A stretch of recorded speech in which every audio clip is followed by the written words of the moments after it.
Hello friends, welcome to my channel Learning Divine. So today we are going to start our next topic, that is some important questions of coordination compounds. तो आज हम coordination compounds की hybridisation पढ़ेंगे VSEPR theory के according, उनके structure और उनकी magnetic movement के बारे में पढ़ेंगे कि हम मैग्नेटिक मूवमेंट कैसे निकालते हैं। तो वीडियो को एंड तक देखिएगा। Before that, if you're new to my channel, please subscribe it, and if you like my video, then please share it, like it and comment on it. So let's get started.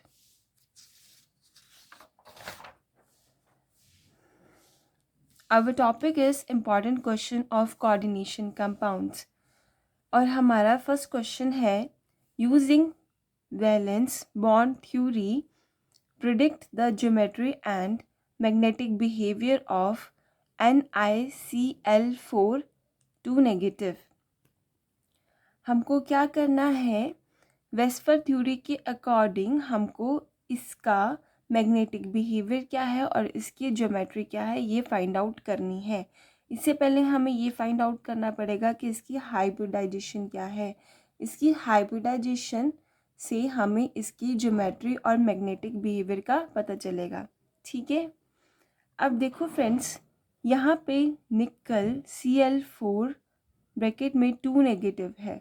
ठीक है, इसको हम बोलते हैं, जो bracket के अंदर है इसको हम क्या बोलते हैं, सेंट्रल एटम या फिर सेंट्रल एलिमेंट। ये क्या है, सेंट्रल एलिमेंट है। जो ये Cl4 है इनको क्या बोलेंगे, लाइगेंड्स बोलेंगे। ये क्या है, सेंट्रल मेटल या फिर एलिमेंट। क्या है ये, सेंट्रल मेटल, सेंट्रल मेटल है ये। और ये क्या है, साथ में ये लाइगेंड है। क्या है ये, लाइगेंड है। और ये क्या है, चार्ज है इस कॉम्प्लेक्स के ऊपर। ये क्या है, इसका चार्ज है। अब हमें ऑक्सीडेशन स्टेट निकालनी है। हाइब्रिडाइजेशन में जाने से पहले या फिर हाइब्रिडाइजेशन करने से पहले हमको इसकी क्या निकालनी है, निकल की ऑक्सीडेशन स्टेट निकालनी है। निकल Cl4 2 नेगेटिव की क्या निकालनी है, ऑक्सीडेशन स्टेट। अब देखो यहाँ पे सेंट्रल मेटल क्या है, निकल, इसकी निकालनी है। हम इसको क्या पुट आउट करेंगे, हम इसको एक्स पुट आउट करेंगे। ठीक है, प्लस अब देखो Cl की कौन सी फॉर्म में होता है, Cl ऑलवेज नेगेटिव फॉर्म होता है। Cl क्या होता है, ऑलवेज नेगेटिव। और यहाँ पे कितने Cl है, देयर आर 4 Cl। तो 4 Cl को -1 से मल्टीप्लाई करेंगे। ठीक है, is equal to whole charge कितना है, 2 नेगेटिव। 2 नेगेटिव है तो यहाँ पे कितना चार्ज आ गया, -2। देखो x, जब हम 4 को -1 से मल्टीप्लाई करेंगे तो क्या आएगा, -4 इज इक्वल टू -2। x -4 जब दूसरी साइड गया तो क्या आया, -2 + 4 इज इक्वल टू प्लस का 2। x की वैल्यू क्या आ गई, प्लस का 2। एंड ये प्लस का 2 क्या है, इसकी ऑक्सीडेशन स्टेट है। क्या है, इसकी ऑक्सीडेशन स्टेट है। निकल, जैसे हमें पता है निकल का एटॉमिक नंबर क्या होता है, 28 होता है। इसलिए इसके 4s ऑर्बिटल में क्या कॉन्फ़िगरेशन होगी, इसकी निकल का एटॉमिक नंबर क्या होता है, 28 होता है। तो इसकी जो है वो कॉन्फ़िगरेशन क्या होनी चाहिए, निकल की कॉन्फ़िगरेशन क्या होनी चाहिए, आर्गन 18 4s2 3d8। क्या है, आर्गन 18 4s2 3d8। ये क्या है, निकल की इलेक्ट्रॉनिक कॉन्फ़िगरेशन है, क्योंकि इसका एटॉमिक नंबर क्या है, 28। जब हम फिल आउट करेंगे तो 2 इलेक्ट्रॉन्स 4s ऑर्बिटल में आएंगे एंड 8 इलेक्ट्रॉन्स किस में आएंगे, 3d ऑर्बिटल में। अब देखो यहाँ पे हमने 4p भी लिया है। हमने 4p इसलिए लिया है ताकि हमको हाइब्रिडाइजेशन करने में आसानी हो। इसका साइज़ बड़ा होता है तो इसके पास एक एक्स्ट्रा 4p ऑर्बिटल होता है, और ये हाइब्रिडाइजेशन करने में क्या करता है, हेल्प करता है। ठीक है, हमारे कंपाउंड का नाम क्या था, निकल Cl4 2 नेगेटिव। क्या था, निकल Cl4 2 नेगेटिव। इसकी ऑक्सीडेशन स्टेट क्या निकली थी, 2 पॉजिटिव। जब 2 पॉजिटिव निकलेगी इसका मतलब ये है कि इसने अपने 2 इलेक्ट्रॉन्स क्या कर दिए, डोनेट कर दिए। एंड इलेक्ट्रॉन्स भरते भी सबसे पहले 4s ऑर्बिटल में है और जाते भी सबसे पहले 4s ऑर्बिटल से थे, जो कि हमने अपनी प्रीवियस वीडियो में पढ़ा है। 2 इलेक्ट्रॉन्स चले गए, यहाँ पे कितने बचे, 8 इलेक्ट्रॉन्स बचे। कितने बचे, 8 इलेक्ट्रॉन्स बचे। हमको इसकी हाइब्रिडाइजेशन करने से पहले 2 चीज़ों का होना बहुत ज़्यादा इम्पॉर्टेंट है, 2 चीज़ों की नॉलेज होना बहुत ज़्यादा ज़रूरी है। वो क्या है कि स्ट्रॉन्ग लाइगेंड्स क्या होते हैं एंड वीक लाइगेंड्स क्या होते हैं। First term is strong ligand and second term is weak ligand. Strong ligand, strong field ligand have higher CFSC crystal field stabilization energy and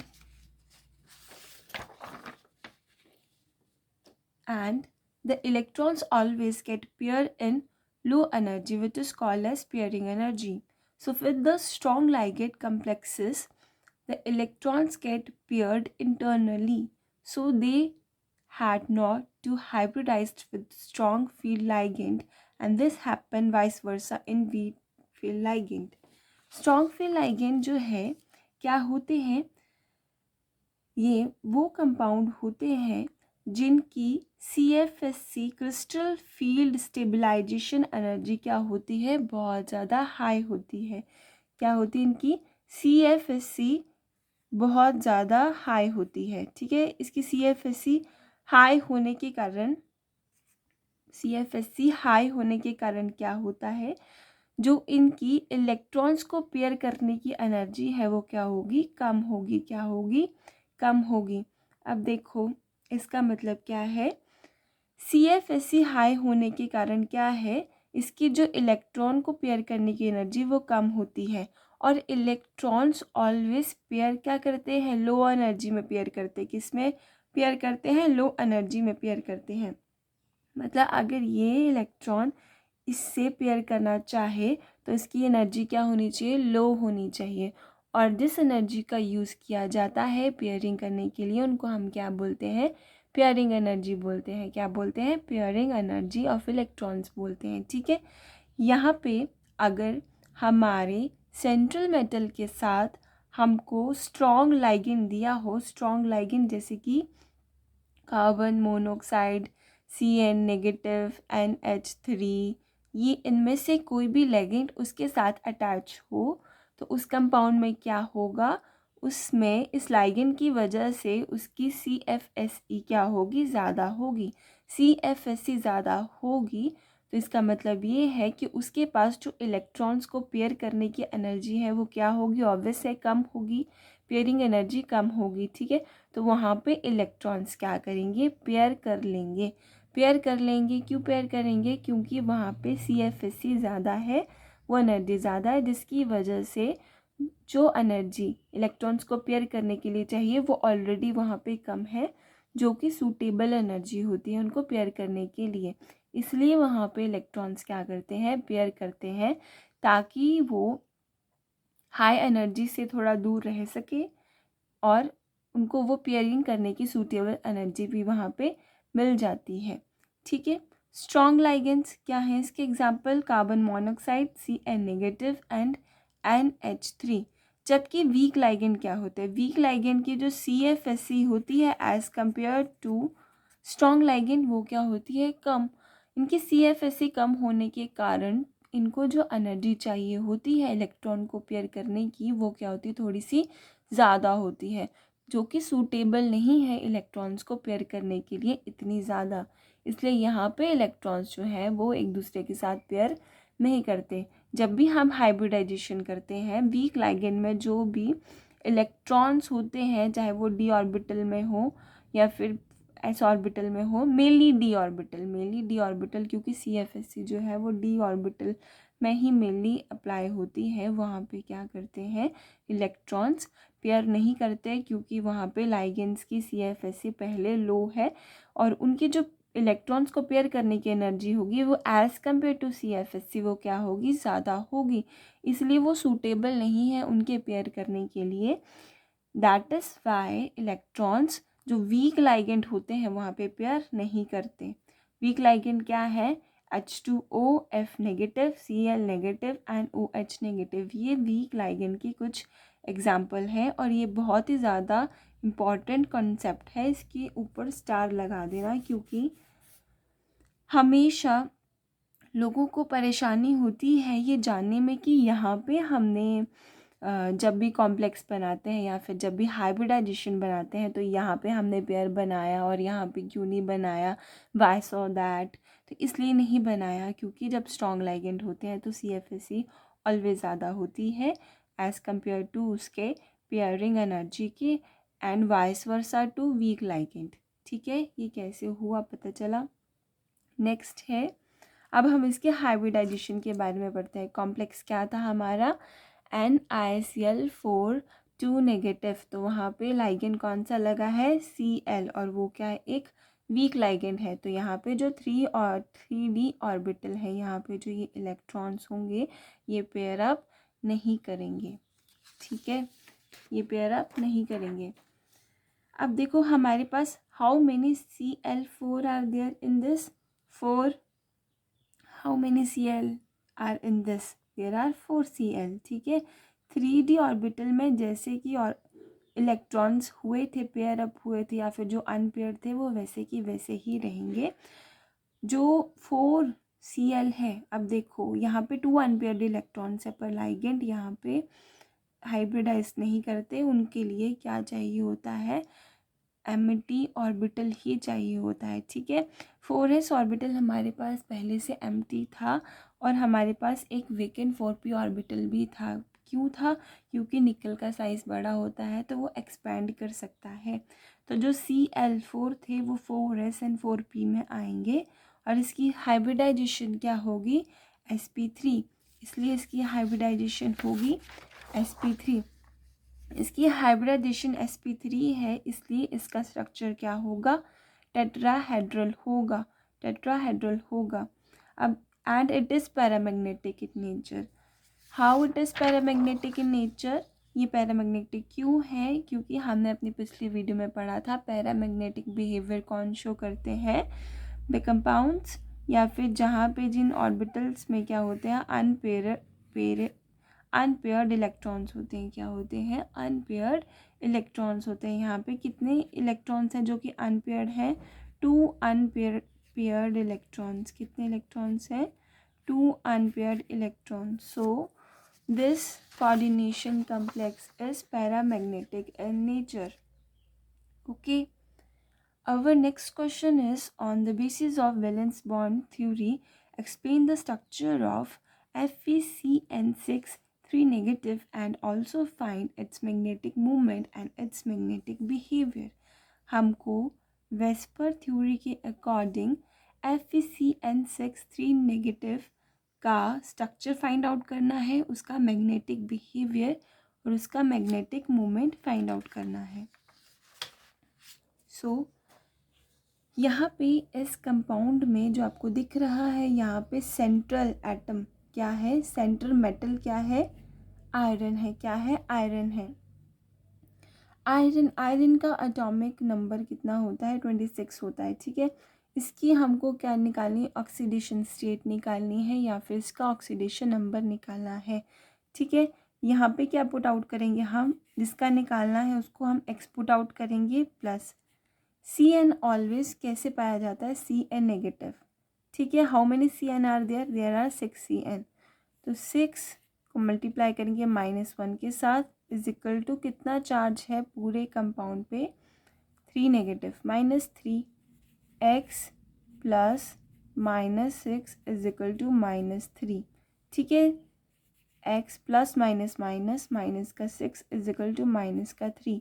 जब माइनस का 6 दूसरी साइड जाएगा तो क्या होगा, माइनस का 3 प्लस का 6, और ये क्या आएगा प्लस का 3, x की वैल्यू क्या आई प्लस का 3, इसका मतलब ये है इसका ऑक्सीडेशन नंबर क्या हुआ प्लस का 3, इसका ऑक्सीडेशन नंबर क्या है प्लस का 3।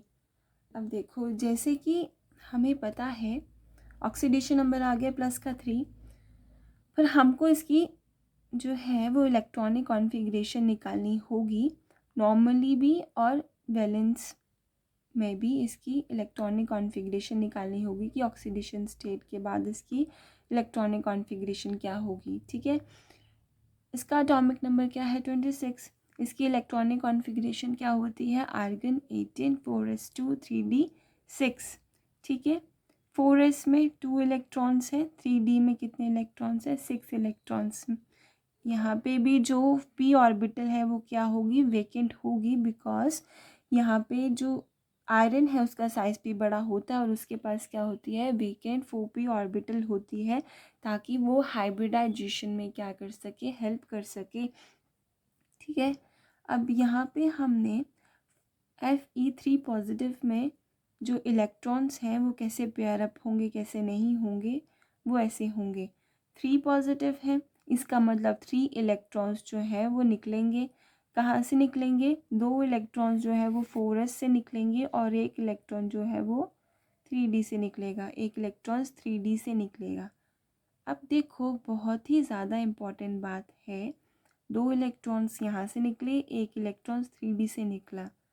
Cn साइनाइड Cn जो है वो क्या है एक स्ट्रॉन्ग लाइगेंड है, स्ट्रॉन्ग लाइगेंड है तो इसकी CFSC क्या होगी ज़्यादा होगी और इलेक्ट्रॉन पेयरिंग एनर्जी यहाँ पे जो है वो कम होगी, तो यहाँ पे इलेक्ट्रॉन्स क्या करेंगे पेयर करेंगे क्योंकि ये सूटेबल एनर्जी है उनके पेयर अप करने के लिए। तो how many electrons are there weak, कितने इलेक्ट्रॉन्स जो है वो बचे हैं 3 पॉजिटिव, मतलब 3 इलेक्ट्रॉन्स को देने के बाद कितने इलेक्ट्रॉन्स बचे हैं डी ऑर्बिटल में 1 2 3 4 5, देयर आर 5 इलेक्ट्रॉन्स। ठीक है, तो यहाँ पे क्या करेंगे जितने भी इलेक्ट्रॉन्स पेयर अप हो सकते हैं हम उतने इलेक्ट्रॉन्स को क्या करेंगे पेयर अप करेंगे, 2 इलेक्ट्रॉन्स यहाँ 2 यहाँ 1 यहाँ, मैक्सिमम एक ओरिएंटेशन में कितने इलेक्ट्रॉन्स आ सकते हैं 2 इलेक्ट्रॉन्स आ सकते हैं। ठीक है, तो देयर आर 5 इलेक्ट्रॉन्स जो हैं जो कि अनपेयर्ड है, हमको इनको पेयर करना है तो 2 यहाँ पे आएंगे 2 यहाँ पे आएंगे और 1 यहाँ पे रहेगा। ठीक है, अब देखो हमारे पास कितने लाइगेंड जो है वो अटैच हैं इसके साथ 6 लाइगेंड है, तो हमको 6 वेकेंट ऑर्बिटल चाहिए, कितने ऑर्बिटल जो है हमको वेकेंट चाहिए 6 ऑर्बिटल चाहिए। ठीक है, 3d में कितने ऑर्बिटल जो है वो वेकेंट है 2, आगे s में 1, 4p में 3, होगी 6 ऑर्बिटल्स, हम ऐसे लिख सकते हैं इसको, ये सब क्या है Cn नेगेटिव है।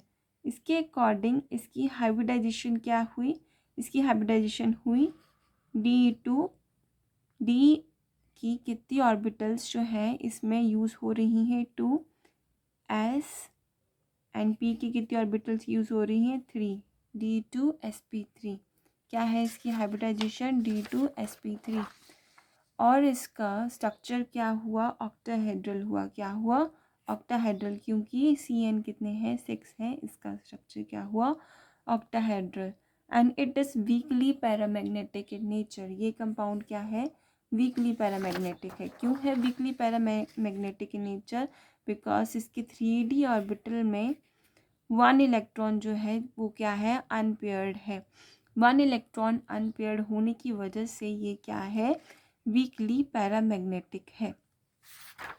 जहाँ पे भी अगर एक भी इलेक्ट्रॉन अनपेयर्ड हो वो क्या होता है पैरामैग्नेटिक ही नेचर होता है, पर डिपेंड करता है how strong and how weak it is.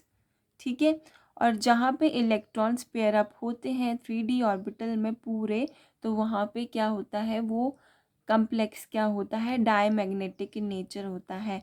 Di मतलब 2, मतलब pair of electrons are there always, no unpaired electrons, diamagnetic में कोई भी इलेक्ट्रॉन जो है वो d ऑर्बिटल में क्या होता है अनपेयर्ड नहीं होता। ठीक है, अब इस कंपाउंड की मैग्नेटिक मूवमेंट क्या थी, अब देखो मैग्नेटिक मूवमेंट निकालने से पहले बहुत इम्पॉर्टेंट है उसका फॉर्मूला पता होना। मैग्नेटिक मोमेंट का फॉर्मूला क्या होता है, under root n+2 Bohr magneton, क्या है, n ब्रैकेट में n+2 bracket close Bohr magneton. यहाँ पे n जो है वो क्या है, यहाँ पे n है नंबर ऑफ अनपेयर्ड इलेक्ट्रॉन्स, के हमारे पास कितने अनपेयर्ड इलेक्ट्रॉन्स हैं। और हम मैग्नेटिक मोमेंट को किस में फाइंड आउट करते हैं, बोहर मैग्नेटॉन में फाइंड आउट करते हैं। किस में फाइंड आउट करते हैं, बोहर मैग्नेटॉन में फाइंड आउट करते हैं।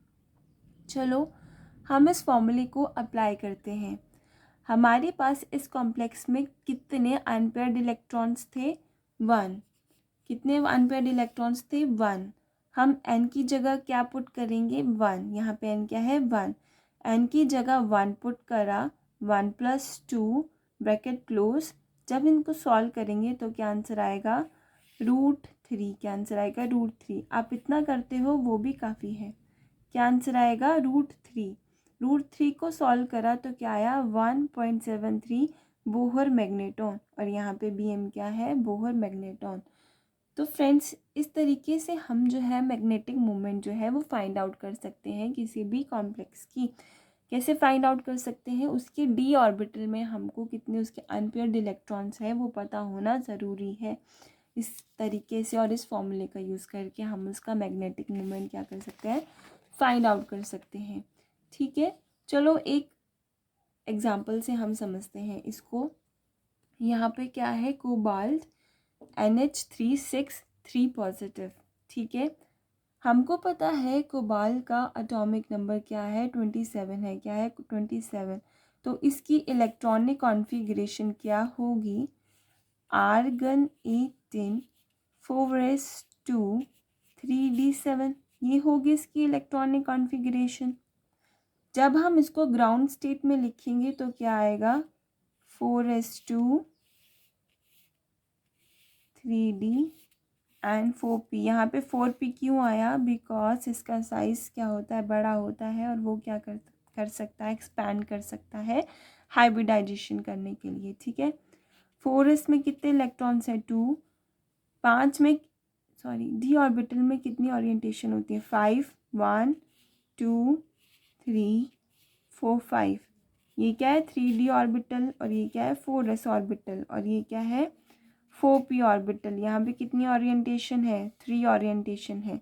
जब हम इलेक्ट्रॉन्स को फिलअप करेंगे तो यहाँ पे कैसे फिलअप करेंगे, 1 पहले सिंगली फिल करते हैं फिर डबल में आते हैं, 2 3 4 5 6 7 ऐसे फिल आउट करेंगे। ठीक है, ये क्या है, इसकी इलेक्ट्रॉनिक कॉन्फ़िगरेशन है ग्राउंड स्टेट में। अब हमको पता होना ज़रूरी है कि कोबाल्ट का ऑक्सीडेशन स्टेट क्या होता है या फिर ऑक्सीडेशन नंबर क्या होता है, ताकि हमें आगे हाइब्रिडाइजेशन करने में क्या हो, हेल्प हो। सेंट्रल मेटल क्या है, यहाँ पे कोबाल्ट है। कोबाल्ट को हम क्या लिख देंगे, X लिख देंगे। ठीक है, प्लस अब देखो NH3 के ब्रैकेट में क्या है, 6 है। NH3 खुद में क्या है, एक न्यूट्रल कंपाउंड होता है। क्या होता है, एक न्यूट्रल कंपाउंड होता है। तो यहाँ पे क्या आता है, 0। न्यूट्रल का मतलब 0। 0 multiply by 6 is equal to positive का 3। x प्लस 0 इज इक्वल टू पॉजिटिव का 3, और x की वैल्यू क्या आई, पॉजिटिव का 3। इस वजह से हमको पता चल गया यहाँ पे जो कोबाल्ट है उसकी ऑक्सीडेशन स्टेट क्या है, +3 है। क्या है इसकी ऑक्सीडेशन स्टेट, +3। जब इसकी स्टेट ऑक्सीडेशन स्टेट +3 है तो क्या होगा, 2 इलेक्ट्रॉन्स यहाँ से निकलेंगे और एक इलेक्ट्रॉन्स कहाँ से निकलेगा, एक इलेक्ट्रॉन्स कहाँ से निकलेगा, यहाँ से निकलेगा। कहाँ से निकलेगा, यहाँ। जो सबसे पहले जो डबल फील्ड इलेक्ट्रॉन्स होते हैं उनको हमें निकालना होता है, इसको नहीं निकालेंगे, इसको निकालेंगे, क्योंकि ये क्या है, डबल फील्ड है, और ये क्या है, सिंगली फील्ड है। तो सबसे पहले हमको डबल को सिंगल करना होता है, उसके बाद हम सिंगल पे आते हैं। ठीक है, 2 इलेक्ट्रॉन्स यहाँ से निकलेंगे, एक इलेक्ट्रॉन निकलेगा यहाँ से। कैसे आएगा, 4s ऑर्बिटल जो है वो वेकेंट होगी क्योंकि इसके 2 इलेक्ट्रॉन्स जो है वो निकल चुके हैं। ठीक है, तो जो 3d ऑर्बिटल है, 1 2 3 4 5 यहाँ पे ऑर्बिटल्स कुछ अच्छी नहीं बन रही, इसको देख लेना। ये क्या है, 3d ऑर्बिटल है, ये क्या है 4s ऑर्बिटल है, और ये क्या है 4p ऑर्बिटल है। ठीक है, अब इसमें जो है वो इलेक्ट्रॉन्स जो है वो कैसे हुए।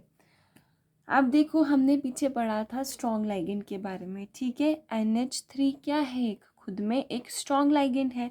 तो इसका मतलब क्या है, इसमें जो 3d ऑर्बिटल है उसमें जो इलेक्ट्रॉन्स बचे हैं उसकी क्या होगी, पेयरिंग होगी। ऑब्वियस है होगी, क्योंकि ये क्या है, एक स्ट्रॉन्ग लाइगेंड है। ठीक है, हमको जानना है यहाँ पे 3d ऑर्बिटल में कितने इलेक्ट्रॉन्स बचे हैं, कितने इलेक्ट्रॉन्स बचे हैं। इसको देने के बाद कितने इलेक्ट्रॉन्स बचे हैं, 1 2 3 4 5 6, कितने दिए थे, 3 इलेक्ट्रॉन्स देने थे।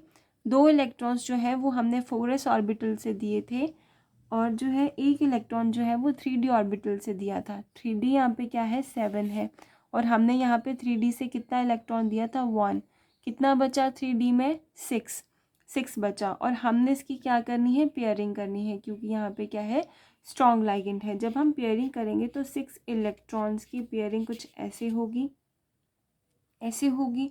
हमारे पास कितने लाइगेंड्स हैं, 6 लाइगेंड्स हैं। हमको कितने वेकेंट ऑर्बिटल्स चाहिए, 6 चाहिए, 1 2 3 4 5 6। ये क्या है 6 वेकेंट ऑर्बिटल्स हैं। क्या है ये 6 वेकेंट ऑर्बिटल्स हैं।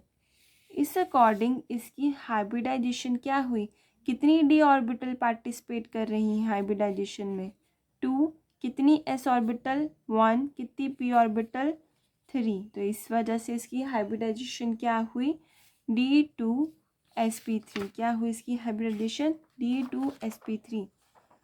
इसकी हाइब्रिडाइजेशन D2sp3 है, तो इसका स्ट्रक्चर जो है वो कैसे बनेगा, कैसे होगा इसका स्ट्रक्चर, ऑक्टाहेड्रल होगा। क्या होगा, ऑक्टाहेड्रल होगा। D2sp3 हाइब्रिडाइजेशन है, D2sp3। कितने हैं ये, 2 3 4 5 6 है, मतलब इसका स्ट्रक्चर क्या होगा, ऑक्टाहेड्रल होगा। कितने बॉन्ड्स बनेंगे, 6 बॉन्ड बनेंगे। किसके बनेंगे, NH3 के साथ बनेंगे। किसके साथ बनेंगे, NH3 के साथ। इसका स्ट्रक्चर क्या होगा, ऑक्टाहेड्रल होगा। एंड इसका स्ट्रक्चर ऑक्टाहेड्रल कैसे आया ये हमको पता है। ठीक है, और इसमें चार्ज क्या है, इसमें चार्ज है 3 पॉजिटिव। क्या चार्ज है, 3 पॉजिटिव। हमने इसका स्ट्रक्चर फाइंड आउट कर लिया, इसकी हाइब्रिडाइजेशन क्या है ये फाइंड आउट कर ली। अब नेक्स्ट है, हमने फाइंड आउट करना है इसका मैग्नेटिक मूवमेंट। क्या फाइंड आउट करना है, magnetic movement. Magnetic movement, magnetic movement जो है हमने फाइंड आउट करना है, मैग्नेटिक मूवमेंट। ठीक है, मैग्नेटिक मूवमेंट का फॉर्मूला क्या था, √n+2। क्या था, √n+2।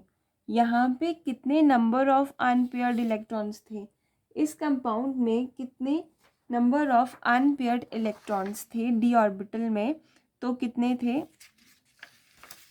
सॉरी कितने थे इसमें नंबर ऑफ अनपेयर्ड इलेक्ट्रॉन्स, इसमें कोई भी नहीं था, 0। कितने थे, 0 अनपेयर्ड इलेक्ट्रॉन्स थे। तो यहाँ पे n की वैल्यू क्या आएगी, 0 आएगी। जब n की वैल्यू 0 आई तो यहाँ पे 0 पुट करेंगे, यहाँ पे भी 0 पुट करेंगे, और यहाँ पे 2 पुट करेंगे, यहाँ पे 2 पुट करेंगे। क्या आएगा, जब 0 को किसी चीज़ से हम मल्टीप्लाई करते हैं तो क्या आता है, 0। 0 का √0, 0 बोहर मैग्नेटॉन। इस कंपाउंड या फिर इस कम्प्लेक्स में मैग्नेटिक मूवमेंट क्या है, 0 है। तो फ्रेंड्स आपको ये सब समझ आया। अगर आपको इस क्वेश्चन या फिर जो भी मैंने समझाया उसके रिलेटेड किसी भी टाइप की कोई क्यूरी है तो प्लीज़ कमेंट बिलो। अगर आपको किसी और टॉपिक को के बारे में जानना है या फिर उसके बारे में पढ़ना है या फिर कोई इशू है तो please comment below. And for more updates, please click on the bell icon. Thank you.